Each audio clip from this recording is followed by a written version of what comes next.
Vamos lá.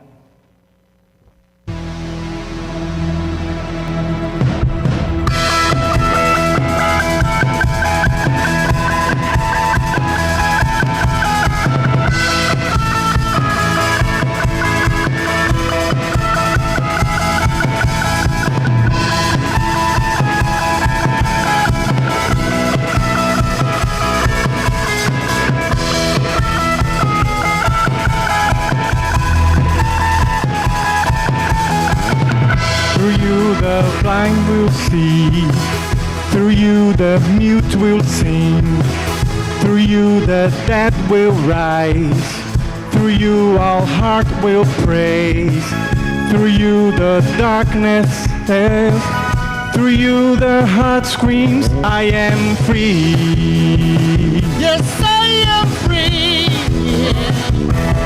I am free to run. I am free to run. I am free to dance.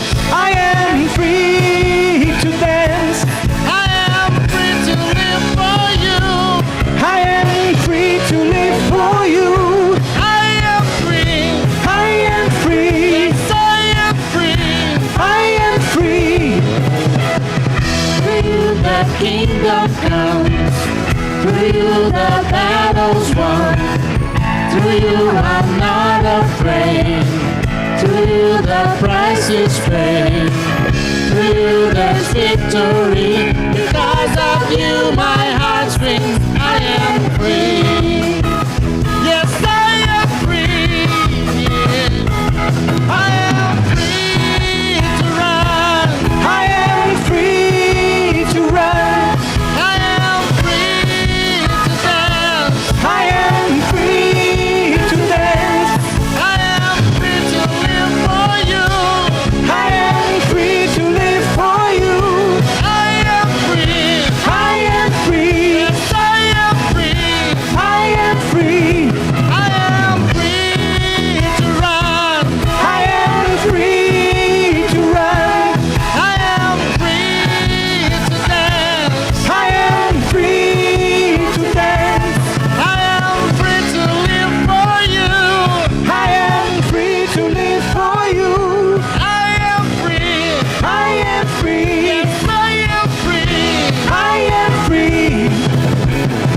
The sun sets free, is free indeed. The sun sets free, is free indeed. I am free to run. I am free to run.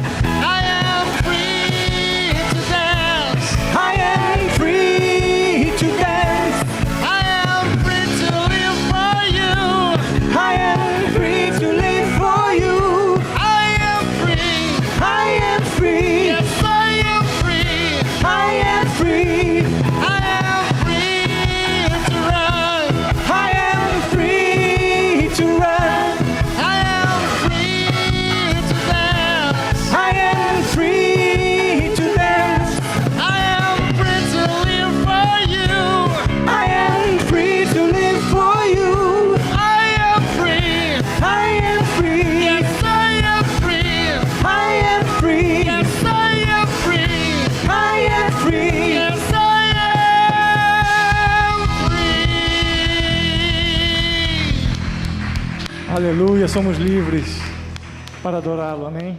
Eu te louvarei, Senhor, pois estavas irado contra mim, mas a tua ira desviou-se, e tu me consolaste. Deus é a minha salvação, terei confiança e não temerei. O Senhor, sim, o Senhor, é a minha força e o meu cântico, Ele é a minha salvação. Com alegria vocês tirarão água das fontes da salvação. Naquele dia vocês dirão: louvem o Senhor, invoquem o seu nome, anunciem entre as nações os seus feitos e façam-nas saber que o seu nome é exaltado. Cantem louvores ao Senhor, pois Ele tem feito coisas gloriosas. Sejam elas conhecidas em todo o mundo. Gritem bem alto e cantem de alegria, habitantes de Sião, pois grande é o Santo de Israel no meio de vocês.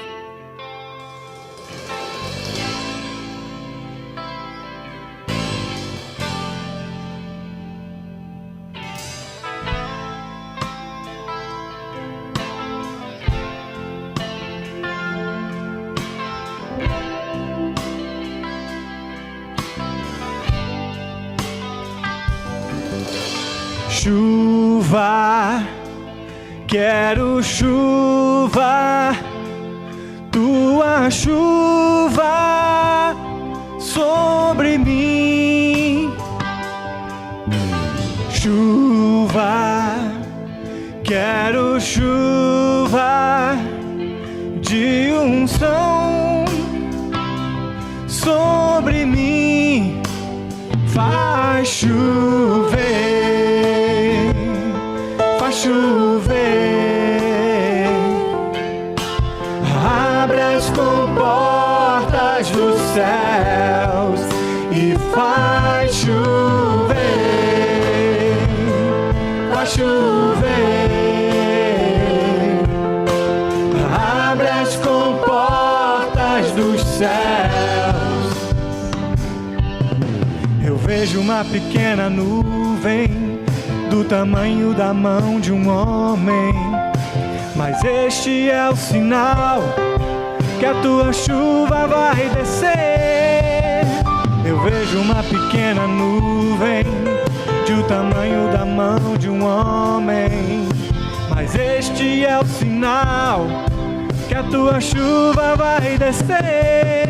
Vai chover, vai chover, as comportas dos céus e vai chover, vai chover, abre as comportas dos céus.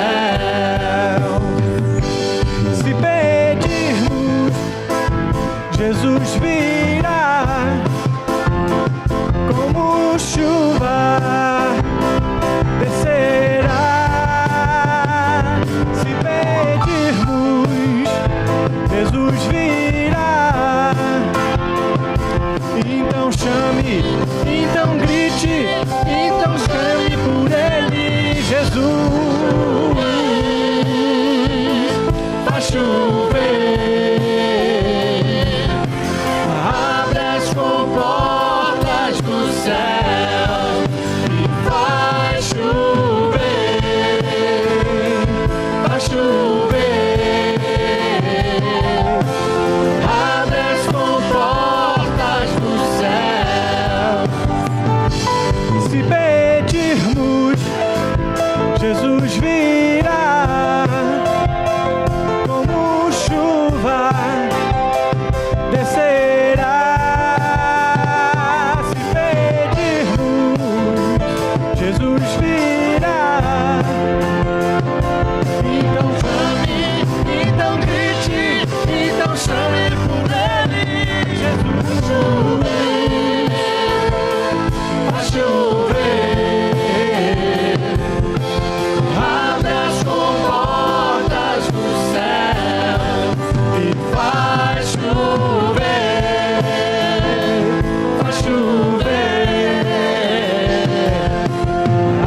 abre as comportas do céu e faz chover, faz chover, abre as comportas do céu.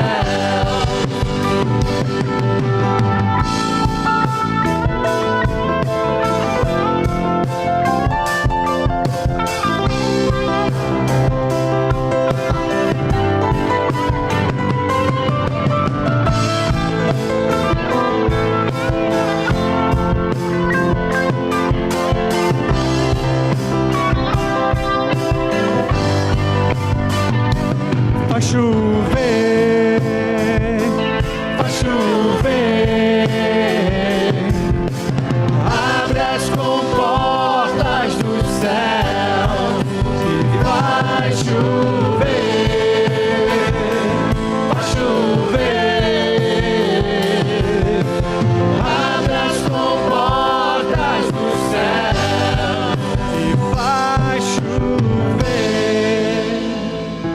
faz chover, abre as comportas dos céus e faz chover, faz chover, abre as comportas dos céus. Aleluia, bendito seja o teu nome. Dios de pactos, que guarda tus promessas, que cumple tu palabra, que guías mi destino. Dios de pactos, confío en tus promesas, descanso en tu palabra, por tu gracia estoy aquí.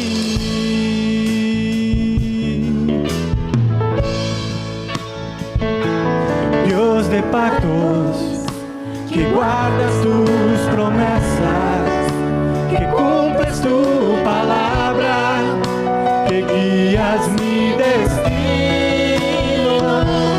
Dios de pactos, confío en tus promesas, descanso en tu palabra, por tu gracia estoy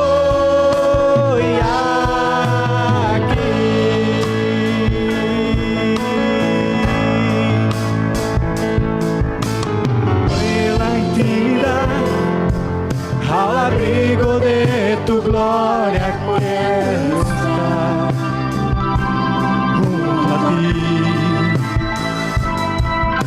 Al ver tu santidad, estoy maravillado ante ti y tu amor. Nunca más seré igual al salir de este santísimo lugar. Dios de pactos, que guardas tus promesas, que cumples tu palabra, que guías mi destino. Dios de pactos, confío en tus promesas, descanso en tu palabra, por tu gracia estoy aquí.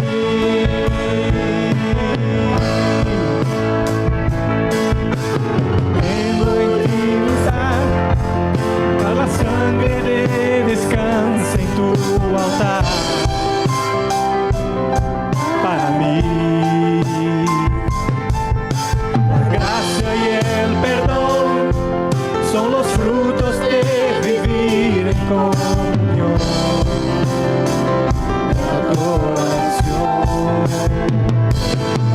Nunca más seré igual al salir de este santísimo lugar.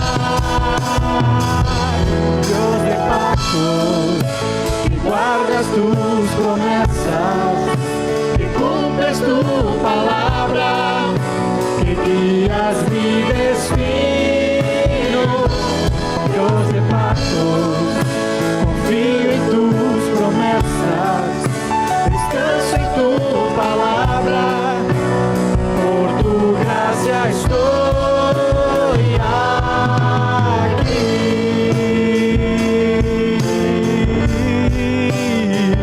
Estoy aquí, estoy aquí, Señor, estoy aquí, estamos nosotros, estoy aquí, estamos acá, Señor. Oh, oh.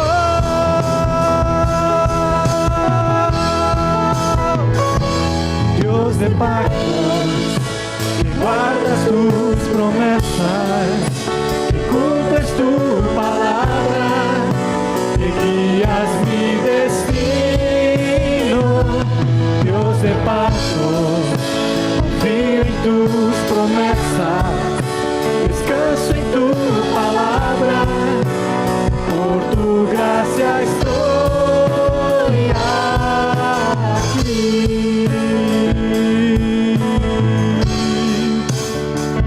tu gracia estoy aquí.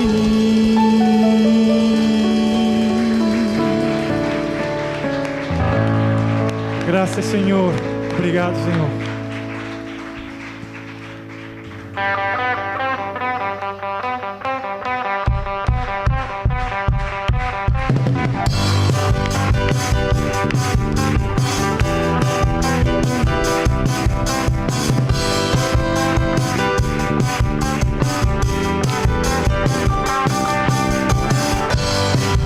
Alegrai-vos, filhos de Sião, regozijai-vos no Senhor, porque Ele vos dará em justa medida a chuva, a chuva, a chuva, a chuva.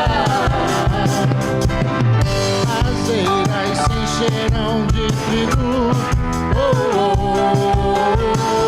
e os lagares transbordarão de óleo e vinho.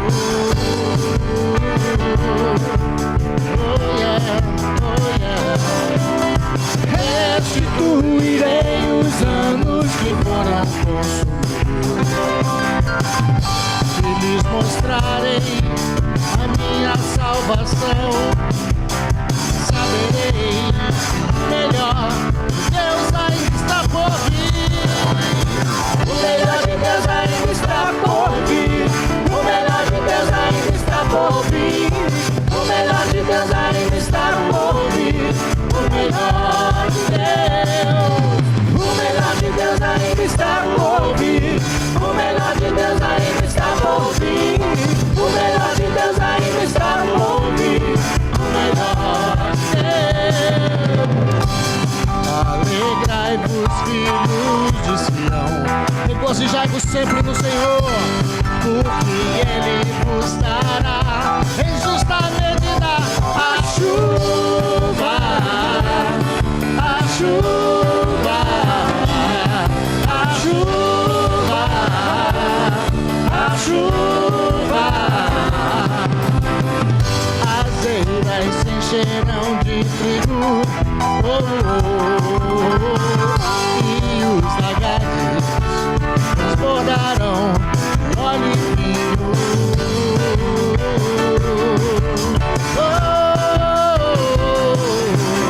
Restituirei os anos que foram consumidos e lhes mostrarei a minha salvação. Sabereis que o melhor de Deus ainda está por vir. O melhor de Deus ainda está por vir. O melhor de Deus ainda está por vir. O melhor de Deus ainda está por vir. O melhor de Deus. O melhor de Deus ainda está por vir. O melhor de Deus ainda está por vir. O melhor de Deus ainda está por vir. O melhor de Deus.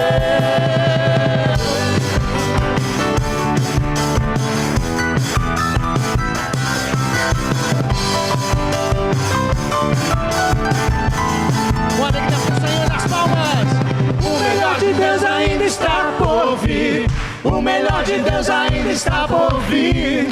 O melhor de Deus ainda está por vir. Se você crê, o melhor. Declare ao Senhor. O melhor de Deus ainda está por vir. Eu creio. O melhor de Deus ainda está por vir. O melhor de Deus ainda está por vir. O melhor. Com alegria. O melhor de Deus ainda está por vir. O melhor de Deus ainda está por vir. O melhor de Deus ainda está por vir. O melhor de Deus. O melhor de Deus ainda está por vir. O melhor de Deus ainda está por vir. O melhor de Deus ainda está por vir. O melhor de Deus.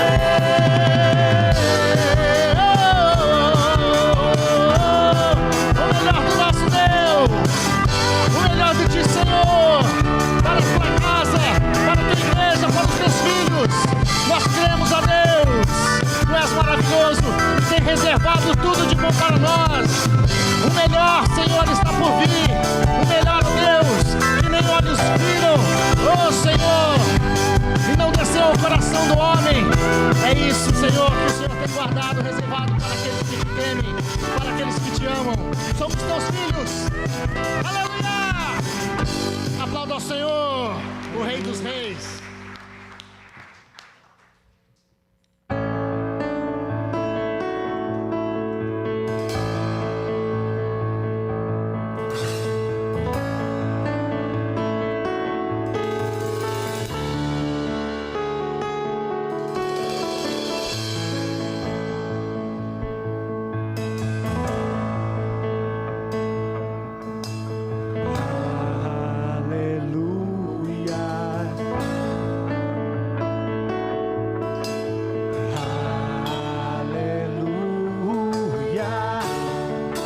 Nosso Deus poderoso, Ele reina.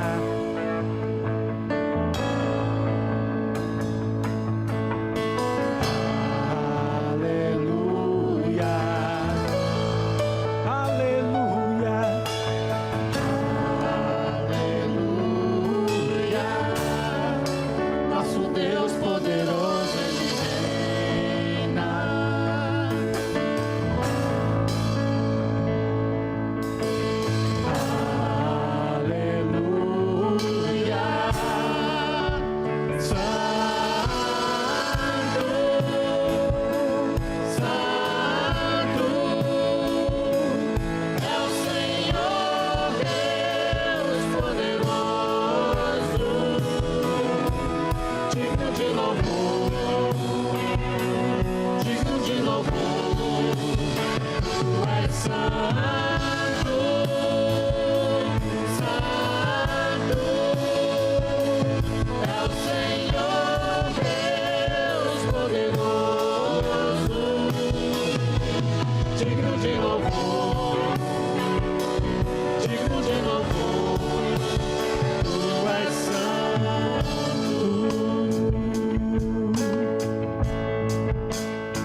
Senhor, aleluia. Nosso Deus poderoso, Ele reina.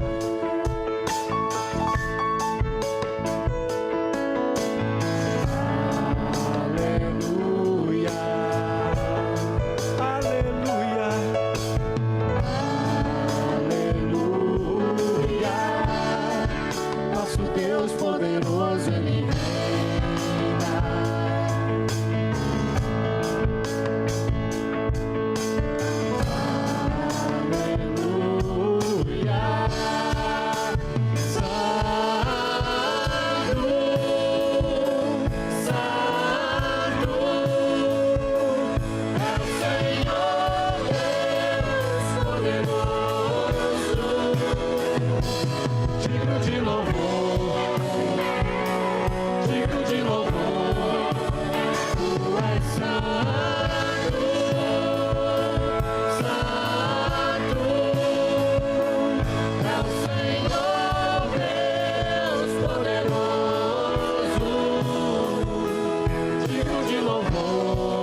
Santo.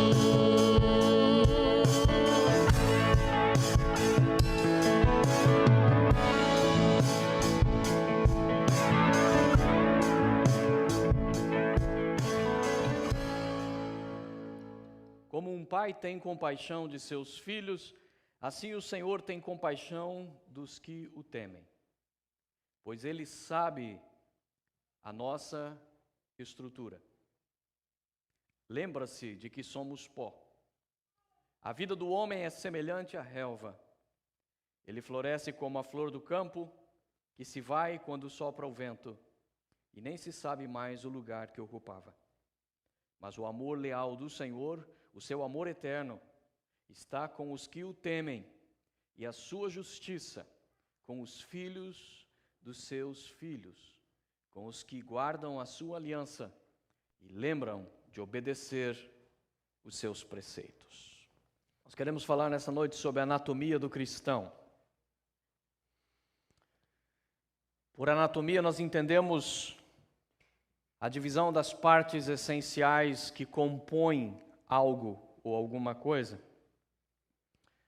A anatomia do corpo humano, por exemplo, significa a composição dos seus órgãos, membros, tecidos, que compõem a anatomia do ser humano. Ou seja, é a descrição da estrutura ou daquilo que forma.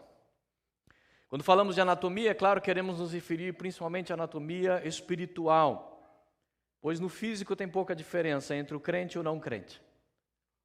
Somente nas pinturas dos escritores antigos, dos pintores antigos, é que haviam aquela auréola que distinguia um santo dos que não eram santos. E aquele olhar, né, piedoso, que sempre olhando para o céu, uma cara meio, às vezes até afeminada. Mas de qualquer maneira, na vida real nós não encontramos essa auréola. Na vida real, o santo se confunde com o profano, pelo menos no aspecto físico. Ainda que é claro que deva existir sim uma diferença no vestir, no comportamento do cristão. Há muitos debates sobre a questão da validade das tatuagens para cristãos, se isso tem valor, se isso não tem. É claro que o texto bíblico que fala sobre não marcar o corpo ou não fazer sinais no corpo, não necessariamente é um verso que é contrário à tatuagem, uma vez que aquele verso do Pentateuco, na verdade, se refere a marcas rituais de cultos. Todavia, não vemos nenhuma justificativa plausível para o ser humano marcar o seu corpo de qualquer forma e agredir o corpo que é o templo do Espírito Santo. Agora, ainda que deva existir diferença, com certeza a Bíblia nos diz que Deus não nos deu espírito de escravidão ou de medo, mas nos deu espírito de amor e moderação. E essa devem ser as regras pelas quais o crente equilibra a sua vida: amor e moderação. Paulo vai ensinar que, na verdade, grande parte das coisas das quais nós nos abstemos, coisas das quais nós abrimos mão, são não necessariamente porque sejam pecado para nós, mas ele diz que por causa da regra do amor, ou seja, por causa do escândalo que vai causar na vida do outro, eu devo me abster de determinadas coisas, mesmo que não sejam consideradas erradas para mim próprio. A lei da moderação, ou o princípio da moderação, rege as Escrituras para a vida do cristão. Eu fui criado debaixo de um sistema onde havia muita santidade, havia muito temor de Deus, mas também havia muito legalismo. E o legalismo você percebe quando ele é fruto simplesmente da imposição humana, ele é fruto da doutrina humana, não da doutrina de Deus. E esse legalismo definia, por exemplo, o que é roupa de crente e o que não é roupa de crente. Mas não definia necessariamente pelo parâmetro da moderação. Definia, na verdade, por aquilo que estava na moda naquela época. Até hoje, muitos veem que o jeito correto de um pastor se vestir ou de um crente ir à igreja é usando terno e gravata. E esses antigos dizem, este é o modo certo, porque olha como era no nosso tempo, olha como se vestia o nosso pastor, olha como os crentes de antigamente se vestiam. É verdade, mas se você for olhar os filmes antigos, as fotos antigas, você vai descobrir que é a mesma roupa que também usavam para assistir o jogo do Flamengo no Maracanã, de terno e gravata e chapéu. Era simplesmente a moda da época. Não que necessariamente fosse a roupa mais santa, afinal de contas, até hoje eu não consegui encontrar nas Escrituras que algum apóstolo usou um terno, ou sequer um sapato.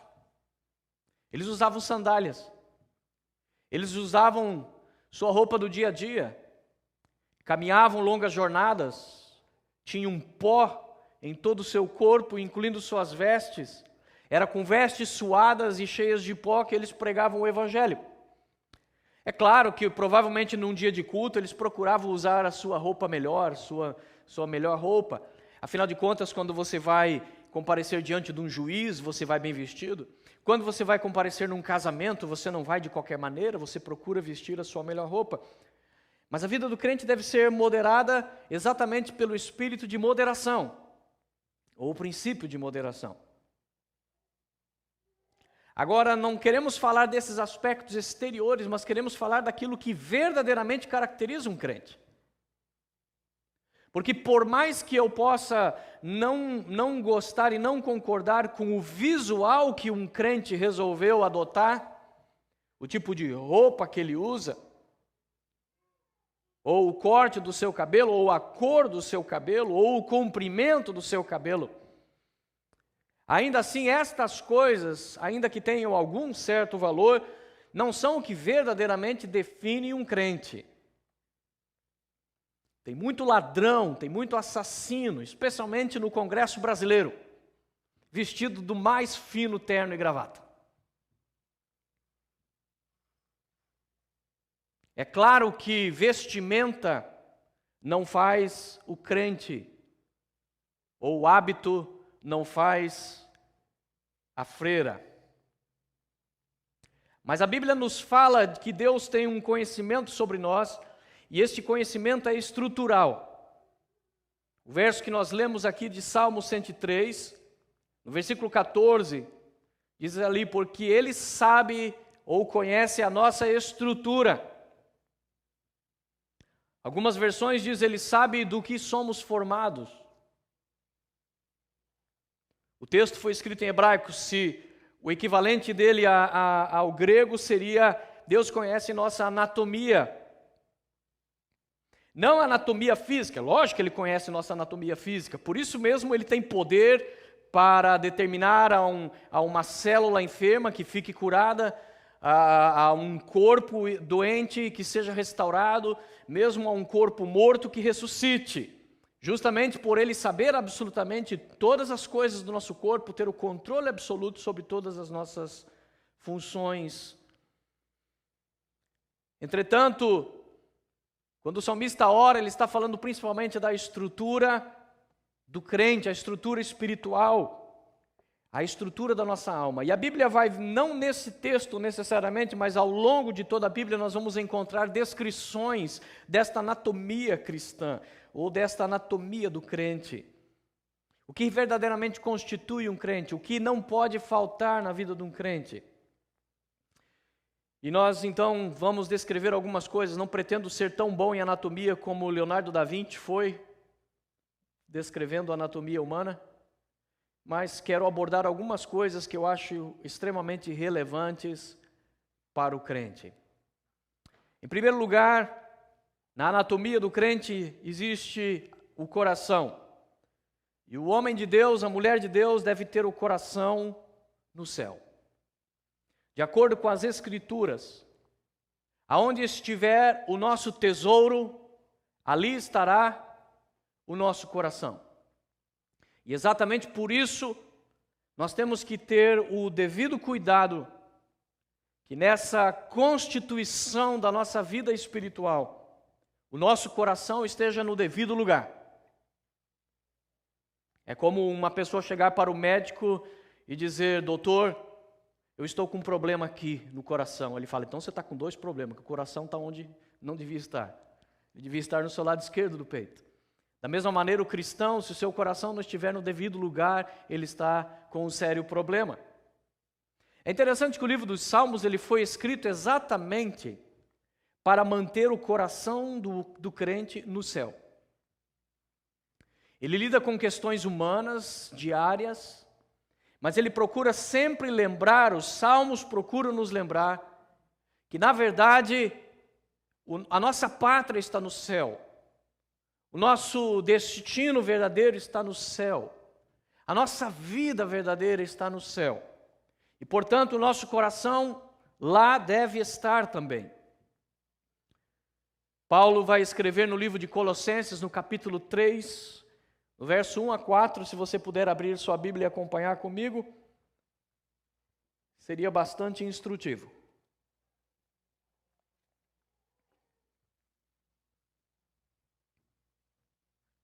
Colossenses, capítulo 3, verso 1 a 4. Paulo diz o seguinte: portanto, já que vocês ressuscitaram com Cristo, procurem as coisas que são do alto, onde Cristo está sentado à direita de Deus. Mantenham o pensamento nas coisas do alto, e não nas coisas terrenas, pois vocês morreram, e agora a sua vida está escondida com Cristo em Deus. Nele estão escondidos todos os tesouros da sabedoria e do conhecimento. Quando Cristo, que é a sua vida, for manifestado, então vocês também serão manifestados com Ele em glória. Procurem as coisas que são do alto, diz Paulo. Pense nas coisas que estão no céu. Mantenha o seu coração lá. Mantenha o seu desejo nas coisas que o ladrão não pode roubar, a traça não pode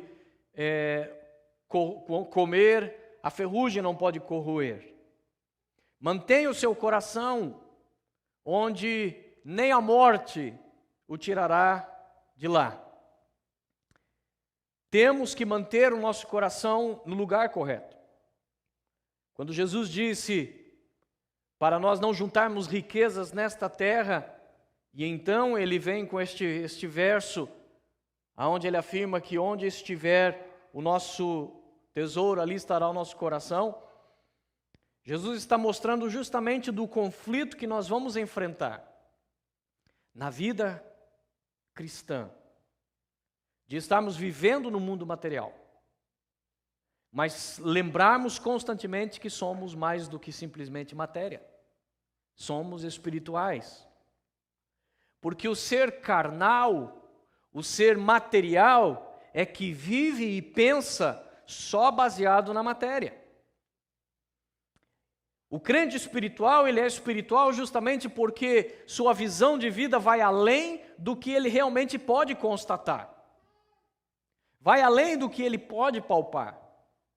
Sua vida pode ter necessidades aqui, mas pela fé, ele se vê como príncipe, pela fé ele se vê como filho de Deus, e isso não o afeta e não o desanima, porque o seu coração está no devido lugar. Mas quando o nosso coração começa a descer para a terra, e o nosso coração começa a ficar nas coisas terrenas, estamos fadados ao fracasso, estamos fadados à frustração. Porque tudo que é terreno se dissipa. Tudo que é material tem um fim. Mas aquilo que é espiritual é eterno. E por isso temos que guardar o nosso coração em Deus, para que, quando todas as coisas se dissiparem, o nosso coração tenha sido guardado devidamente no lugar em que devia estar.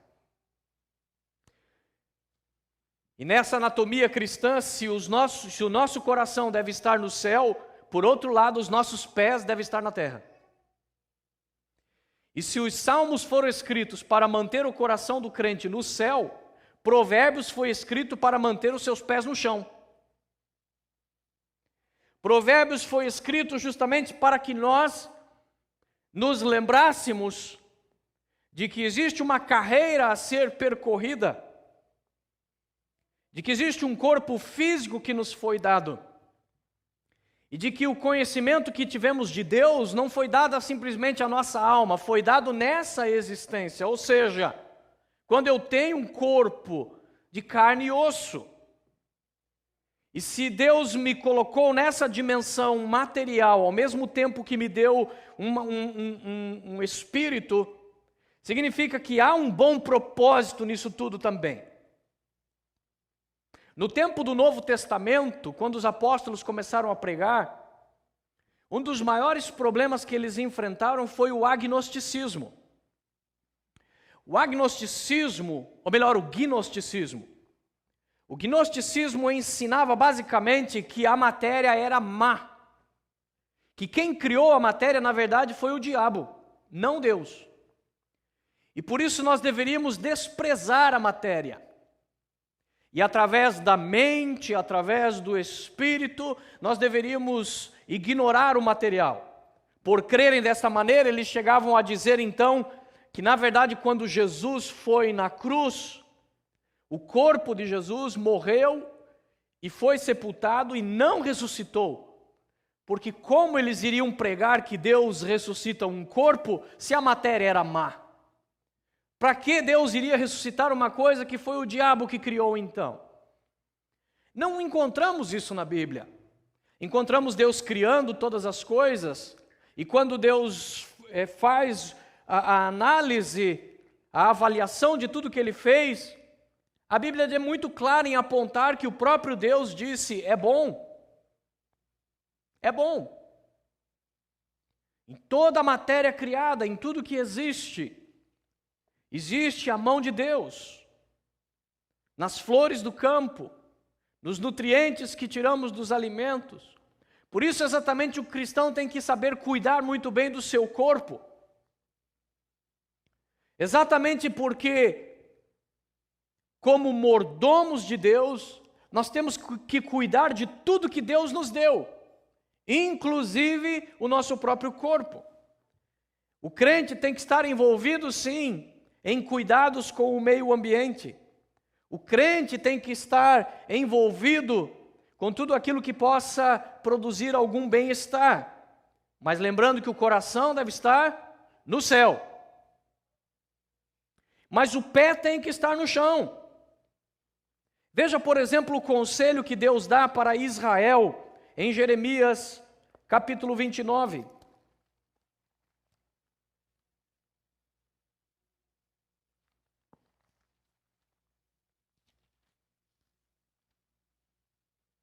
Tenha em mente que quando Deus chama Israel, Deus chama com um propósito todo espiritual. Ele chama Abraão e diz, vou te dar uma descendência segundo as estrelas do céu, incontáveis como a areia da praia. Através de ti serão benditas todas as nações. O plano de Deus, em outras palavras, com a fundação da nação de Israel, era abençoar o mundo todo num plano espiritual. Portanto, é lógico que o plano que Deus tinha com Israel era muito além do material. Ele tinha em mente a salvação, ele tinha em mente trazer o Messias, ele tinha em mente trazer a Bíblia, ele tinha em mente levantar profetas, ele tinha em mente preparar o campo para o Evangelho que haveria de chegar quando Jesus se levantasse sobre a terra. Mas então, Israel é destruído pela Babilônia, são levados cativos para lá, e lá o povo de Israel começa a clamar ao seu Deus, e pedir orientação sobre o que ele vai fazer, porque o pior para Israel não era ter perdido a sua terra, não era estar exilado na Babilônia, o pior para Israel era o peso espiritual que estava sobre eles. Nós fazemos parte do plano de Deus. Será que Deus nos esqueceu? Será que Deus nos abandonou? Se Deus nos criou para um propósito espiritual, como nós podemos estar agora nessa situação de derrota? E então Deus aparece e traz uma mensagem para eles através de Jeremias. E esta mensagem deve ter frustrado muita gente. Muita gente. Porque veja o que diz Jeremias 29.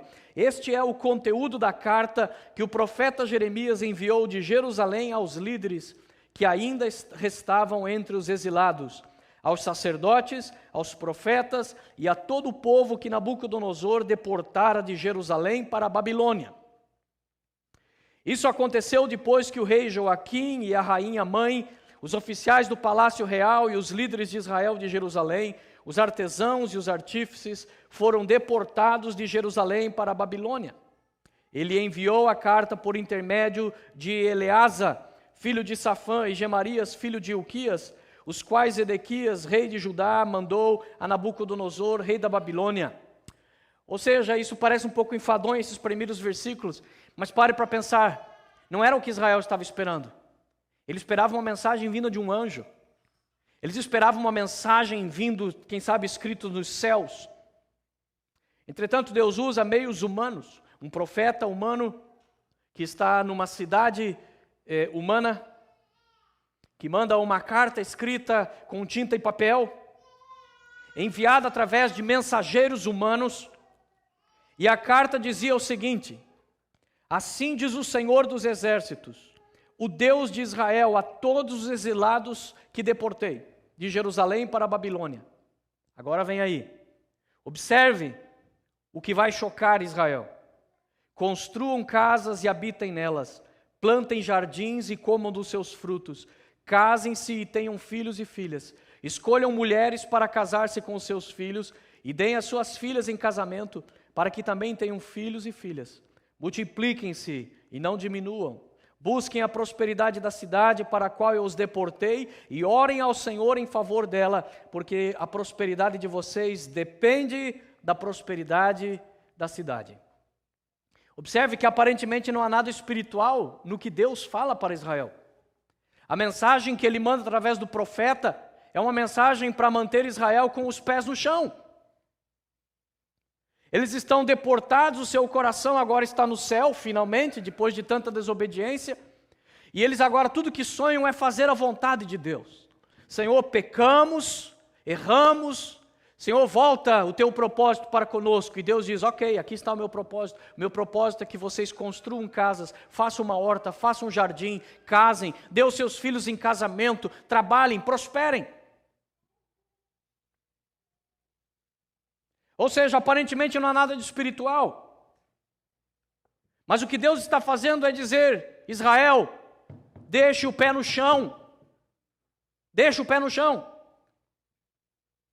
A prosperidade de vocês vai depender da prosperidade da cidade. Então, arregace as mangas e comece a trabalhar.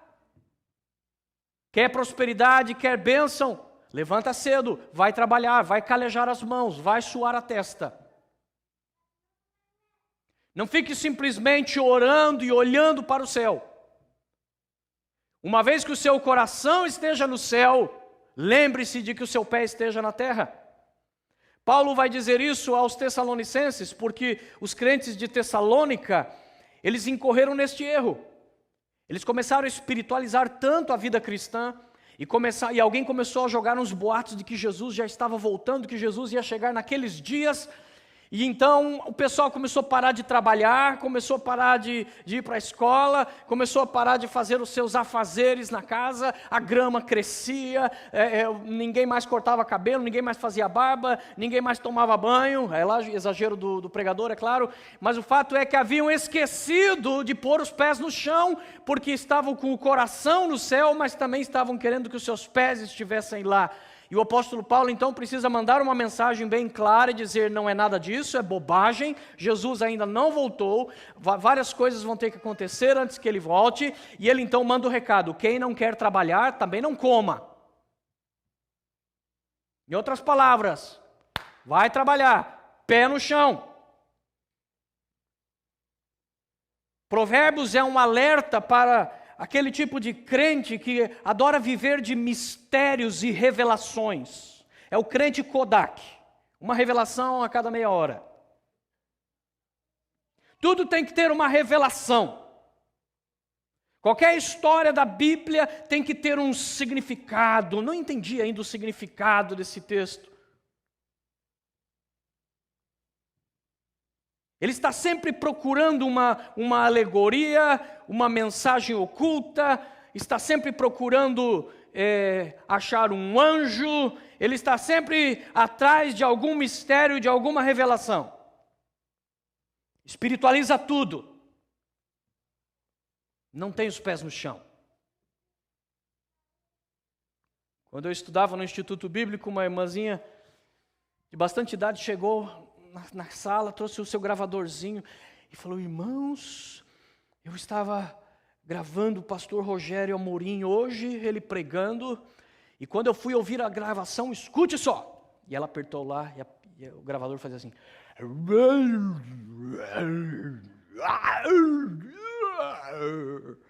E ela falou: eu orei a Deus e Deus me revelou que isso é um demônio. Eu falei: irmã, é pilha fraca.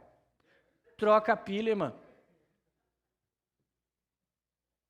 Não tem que espiritualizar. Pés no chão. É o crente que adora viver de filosofia, poesia, frases de efeito. Dispara versículo que é uma maravilha. Mas viver que os versículos, está longe. Vive de floreamentos, vive como se carruagens de fogo flutuassem em todo o momento na sua vida, como se mares vermelhos se abrissem diariamente, como se maná fosse visto todo dia quando ele abre a porta. Esquece que nem os personagens bíblicos viram tanto milagre como ele supostamente espera ver.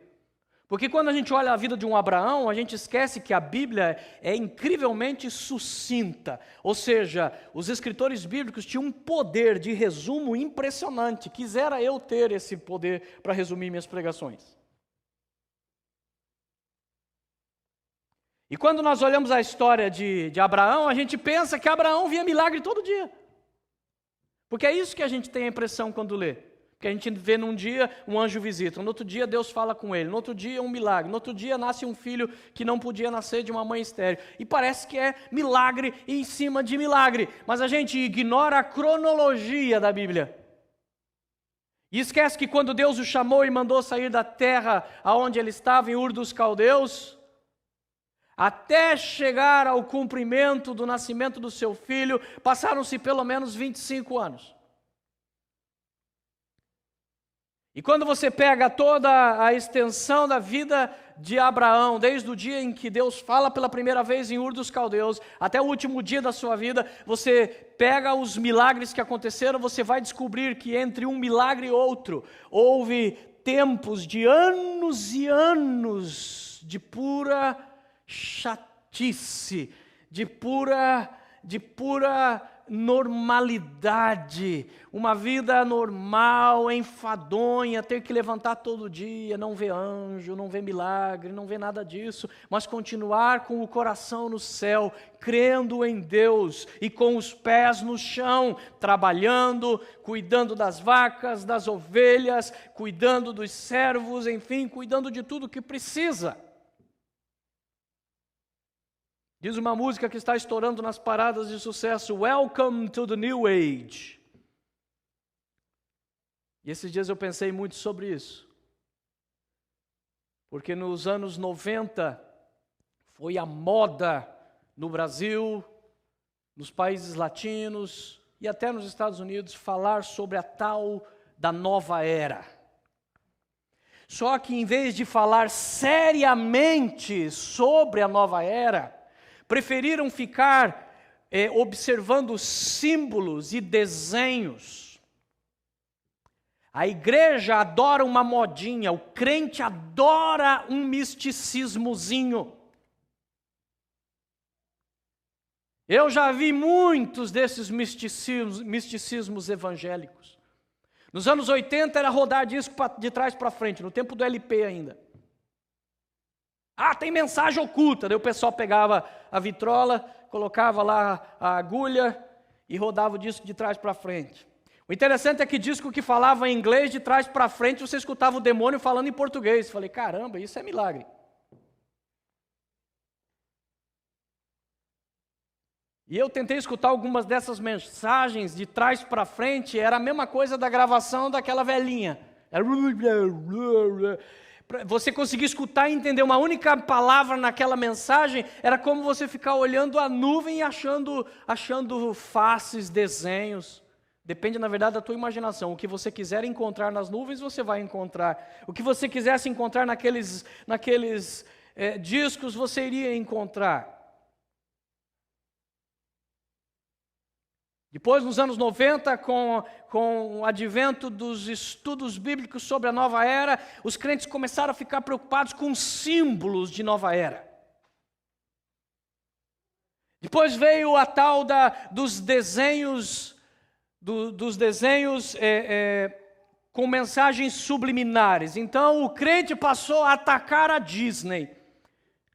Enquanto o diabo fazia festa nas novelas com a mãe e o pai na sala de estar, vomitando todo tipo de princípios satânicos. Enquanto que as pessoas se preocupavam em ver demônio atrás de Mickey, demônio atrás de pequena sereia. Corriam atrás de símbolos e adesivos de carros. E enquanto isso, a nova era foi se estabelecendo. E hoje, verdadeiramente, a música que canta é verdade.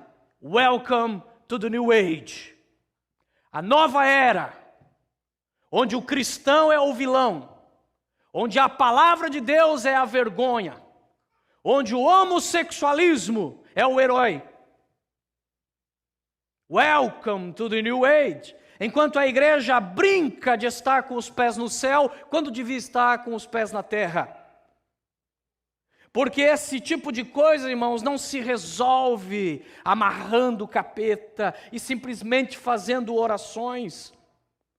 Existe muita coisa na vida cristã que ela depende, na verdade, muito mais do exercício de uma boa cidadania. É você saber votar. É você saber agir. É você saber defender.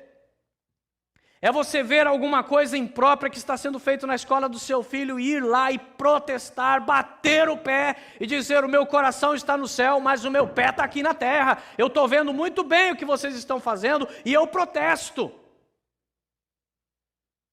Não é triste descobrir que há alguns anos atrás, quando saiu na revista Veja uma reportagem sobre as baixarias da televisão brasileira, do nível moral extremamente baixo, ali dizia-se que a pior emissora em termos de baixarias era justamente a que pertencia a uma igreja, a Rede Record. E é lamentável que o grupo que se antecipou em protestar contra o baixo nível moral da televisão brasileira não foram nem evangélicos nem católicos, foram os espíritas. Por quê? Porque os crentes estavam muito ocupados correndo atrás do Mickey, expulsando e exorcizando o pateta. Deus precisa de obreiros que façam a obra de Neemias. A obra de Neemias é espiritual, por isso Deus colocou na Bíblia.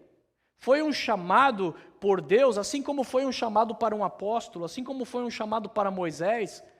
Mas olha o trabalho de Neemias. Era segurar uma espada numa mão e uma colher de pedreiro na outra. Esse era o trabalho espiritual dele. Na verdade, se o crente é nascido de novo, se ele é verdadeiramente crente, então tudo é espiritual na vida dele. Ele não precisa espiritualizar nada. Paulo diz que tudo o que façais, façais para a glória de Deus. Quer comamos, quer bebamos, tudo façamos para a glória dele. Assim, o ato de comer uma pizza é um ato espiritual.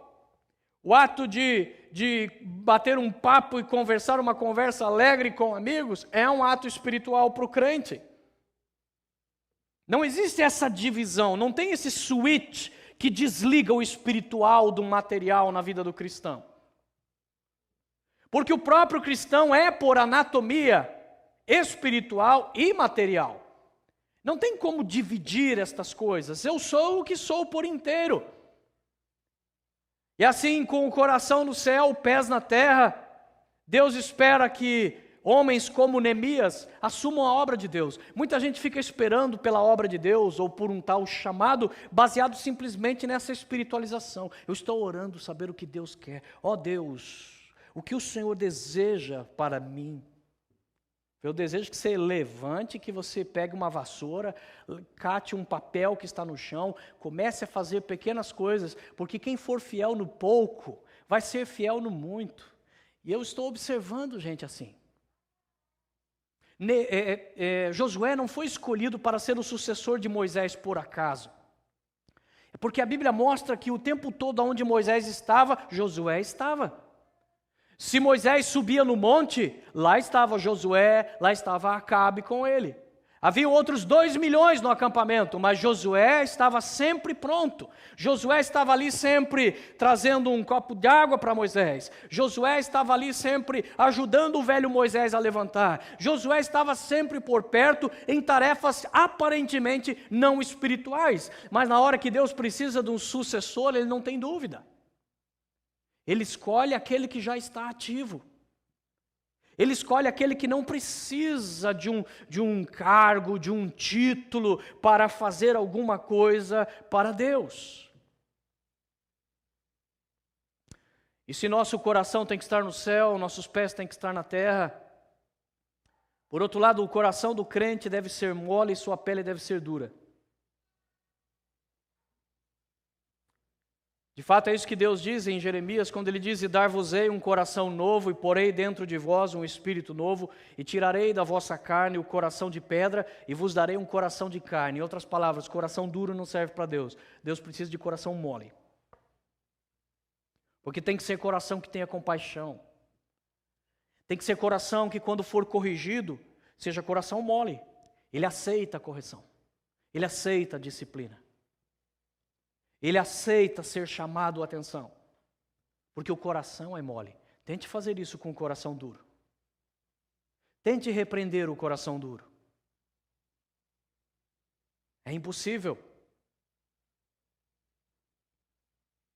O coração tem que ser mole, para Deus tocar, para termos misericórdia, para sabermos nos submeter. Mas por outro lado, a pele tem que ser dura. A pele do crente tem que ser dura. Essa história de que o irmão encostou em mim já é motivo de briga. Estou ferido porque o irmão me olhou. Estou ferido por causa daquela palavra do irmão. Pelo amor de Deus, acorda, meu irmão. Endurece essa crosta aí da sua pele e amolece seu coração, porque o que temos é o inverso. É gente com pele sensível demais e coração duro demais. É coração duro que não é capaz de fazer nada para ninguém, nem para Deus. Machuca sem pensar 2 vezes, mas ai de quem encostar nele. Ai, doeu, machucou, tadinho. O coração tem que ter moleza, softness, e a pele tem que ser dura. Por isso Deus chama Jeremias e diz: você prepare-se. Diga tudo o que eu te mandar. Não fique aterrorizado por causa das coisas que eu vou dizer para você falar. Porque hoje eu faço de você uma cidade fortificada, uma coluna de ferro e um muro de bronze contra toda a terra.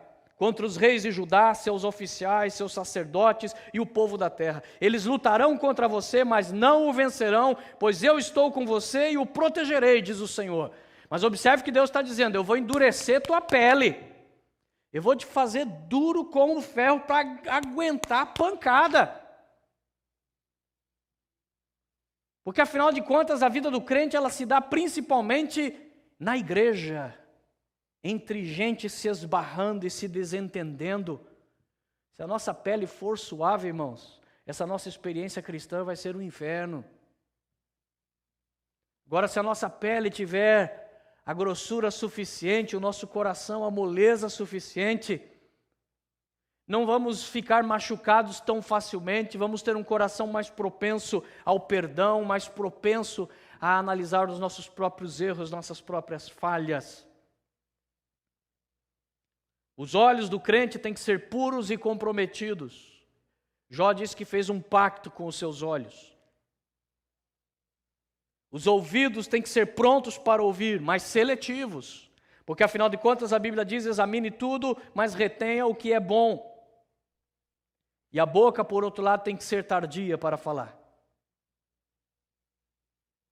Os ouvidos prontos para ouvir, a boca tardia para falar. Também o que mais vemos é o contrário. São pessoas que nem esperam para ouvir a história inteira. Sua boca já está falando o que não deve. Primeiro ouça. Primeiro ouça todas as partes. Primeiro ouça toda a história. E só fale aquilo que for relevante. Tem coisas que nós falamos que é absolutamente irrelevante, não tem função nenhuma, não serve para nada, a não ser complicar ou repetir algo que alguém já disse. Se você não tem nada para falar que edifique, se você não tem nada para falar que traga solução, então a melhor coisa, fica calado. Nos dias modernos, essa boca tardia se também vai para a ponta dos dedos, nos Facebooks da vida. Dedos tardios para escrever bobagem, para se expor. E tem hora que você tem que ser tardio mesmo, porque a vontade é de responder na lata. Daí você fala, Senhor, segura, morda a língua, morda o dedo. Não vou escrever o que eu tenho vontade de escrever, não vou fazer isso. Deixa para lá, não vale a pena. A mão do crente tem que ser calejada. Ou seja, é mão de trabalhador. Trabalhador na obra do Senhor. Crente que acha que o reino de Deus é só um lugar de venha a mim, o teu reino, certamente está falhando na sua anatomia, porque suas mãos deveriam estar envolvidas na obra de alguma maneira.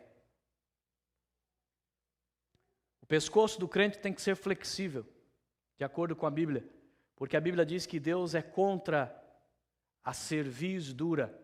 Cerviz vem de cervical, ou seja, se refere a esta área do corpo, o pescoço, e Deus fala muito sobre isso. Inclusive Deus fala que o pecado da blasfêmia contra o Espírito Santo, ela começa com uma cerviz dura, ela começa com um pescoço duro. Do que Deus está falando? Daquela pessoa que ela coloca uma coisa na vida dela e é aquilo que ela vai fazer. Por mais que Deus esteja dizendo, não, olha ao seu redor, olha o plano que eu tenho para você. Ela vai com aquele pescoço duro que não é capaz de ver mais nada na sua vida, a não ser aquilo que os seus olhos foram fitos, e ela vai atrás destas coisas. E Deus condena isso nas Escrituras. O crente inflexível, o crente que não é capaz de ser mais tolerante, de ponderar outras circunstâncias, outras situações ou outras soluções. Também nas Escrituras nós descobrimos que o papel do crente ou a anatomia do crente deve ser uma disposição ereta. Crente que fica lamentando, chorando, se fazendo de coitadinho, se matando de autocomiseração, Deus não está interessado nesse tipo de crente para a sua obra. Deus quer pessoas que se levantem com posição de guerreiro, com posição de príncipes. Quantos príncipes e guerreiros você vê por aí, andando abaixado, se fazendo de coitadinho?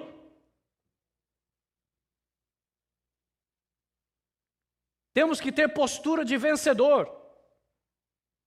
Para estar prostrados é na hora da oração, é prostrados diante do nosso Senhor, diante do mundo, diante do diabo, diante das circunstâncias. O verdadeiro crente deve estar em posição ereta. Ele está ali como soldado, como embaixador de Cristo. Ele está ali como filho do Deus vivo. Ele está ali como nação eleita, povo adquirido, sacerdócio real.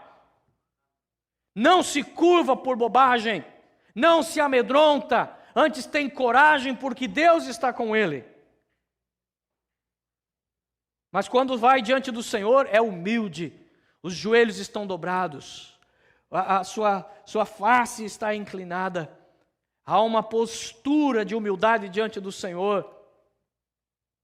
Isso faz tudo parte da anatomia do verdadeiro cristão. Feche seus olhos em nome de Jesus.